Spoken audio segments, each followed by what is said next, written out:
top of the hood release. Fucking hood release.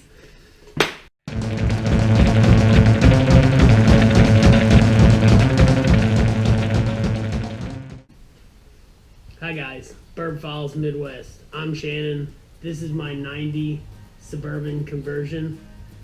We call it Skyliner. Today we're going to show how to fix a slightly out of line body line. The door appears to have sagged a bit. So the telltale signs are the gap has opened up quite a bit here at the bottom and is much tighter at the top because the door has went down and away. Adversely, on the other side, the door gap has gotten much tighter at the bottom and then is probably what it was factory at the top. This is fairly easy because the hinges are bolted onto the door. So we're just going to shim the door and the hinge away from one another at the bottom hinge, and we'll attempt to fix this slightly out of line body line. So another sign that your door is sagging besides the body line itself is a flattened and clean metal area on top of the striker bolt. It's where the top of the hood release. Fucking hood release. On top of the striker bolt, where the door latch is drugged due to it sagging probably about 1/8 of an inch. If you allow this to continue and the door sags bad enough, then the bottom of the door will actually start doing the same thing on the bottom of the sill, and you'll rub the paint off and start to create a bare metal rust issue if not checked out. Now, the door appears to be sagging because of, I believe, the sheet metal has just relaxed over time, because the door pins seem to be pretty good and tight. So we're not going to change those because they're kind of a bitch, but we will shim this door up and we'll correct this, and then after that I'll show you guys how to install the door bushing kit that I make, the striker bolt bushing kit that I make, and we'll fix a lot of the common door issues here with these trucks.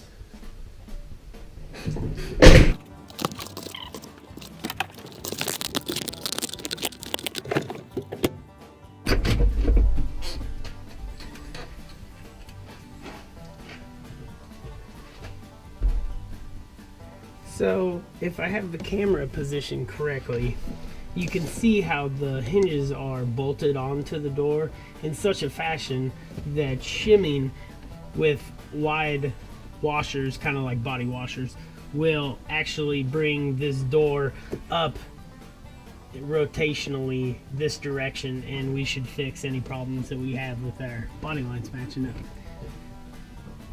So there's 3 on each hinge. And these flats on the door hinge itself are not very big, so I don't think putting some body size washers, at least that size, will give it any less support than it has now. So we'll grab some tools, and I think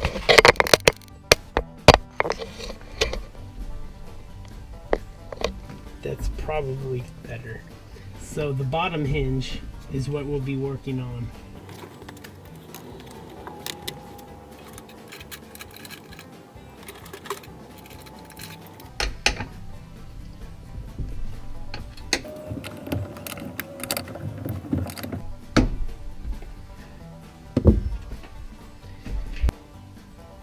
These are 9/16 bolts, and because I'm heavily tool based with metric, I don't have a 9/16 gear wrench. So I loosened them up with the 9/16, and now I'm using a 5/8. It isn't working at all.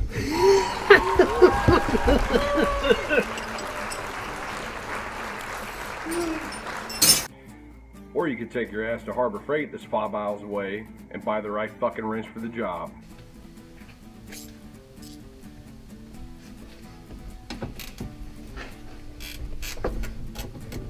So we'll just take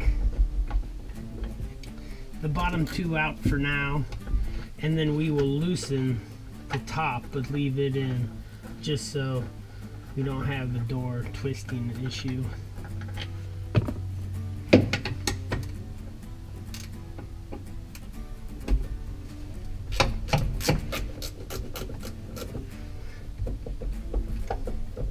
If you don't have standard gear wrenches, you can use a 14. What we'll do is we'll just loosen the top.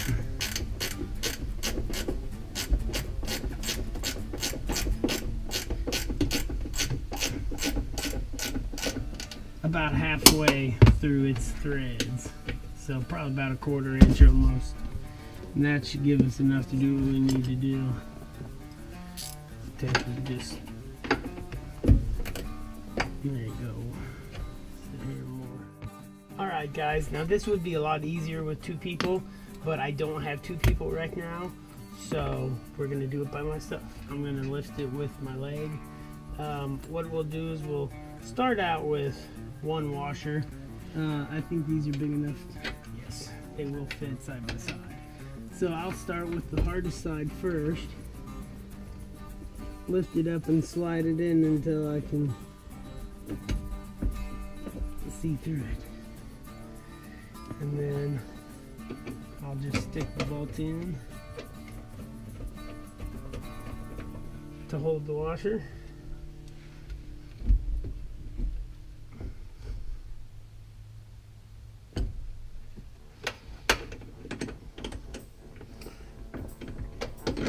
Stick one in there to hold the washer. Now, since this did have a minor amount of play in the hinge pin,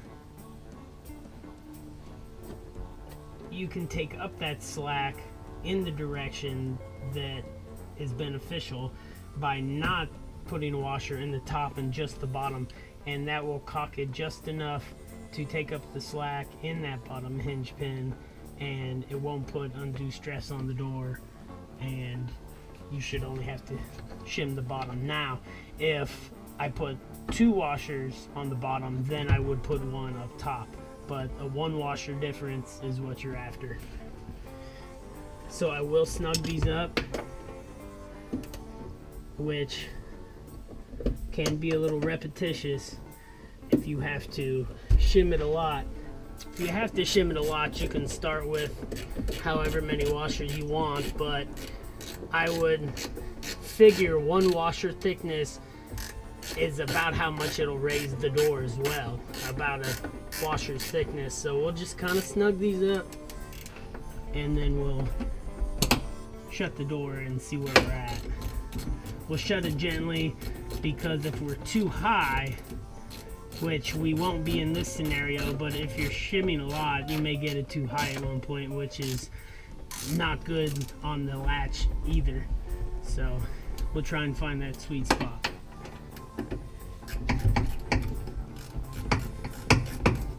I think 1 will probably do it. I think 1 washer will probably do it, so I'll try the door now and see where 1 got us.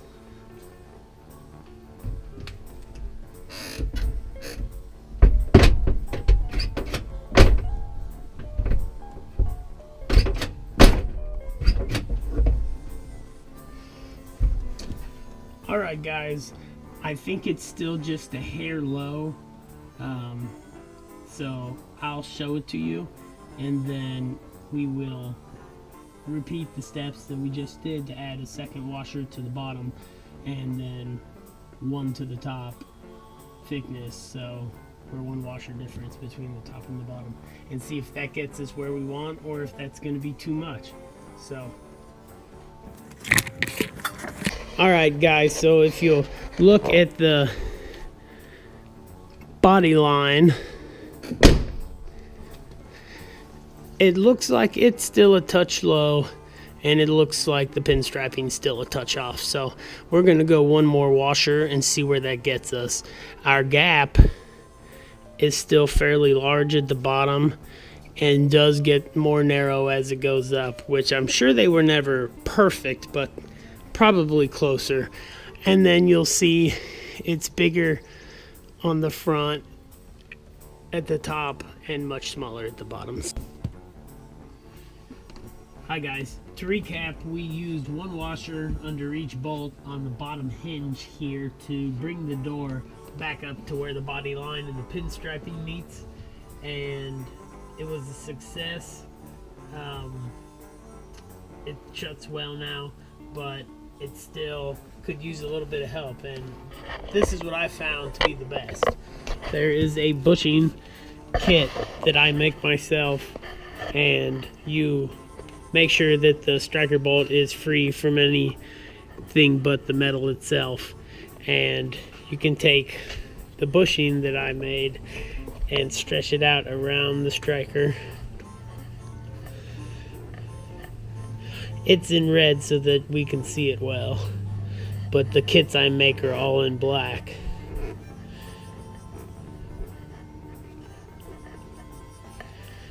So there it is, nice and tight, and it allows the door to shut nice and easy and fully, so no more slamming the door.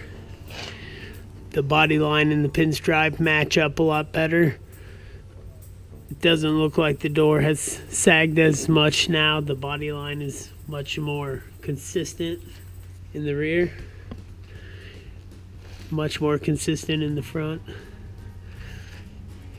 And it just opens and shuts a hell of a lot better now too. So there is that.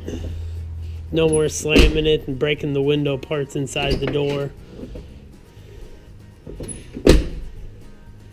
Easy to shut. You don't rip the door handles off, or the door straps if your truck still has them.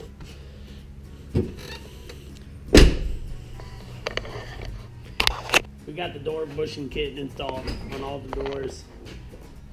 It makes them shut like a dream with minimal effort.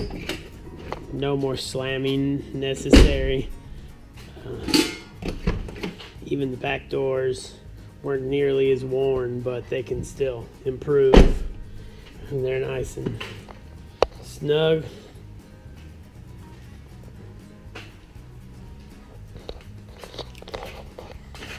Same with this side. Minimal effort. Shutting like a motherfucking dream.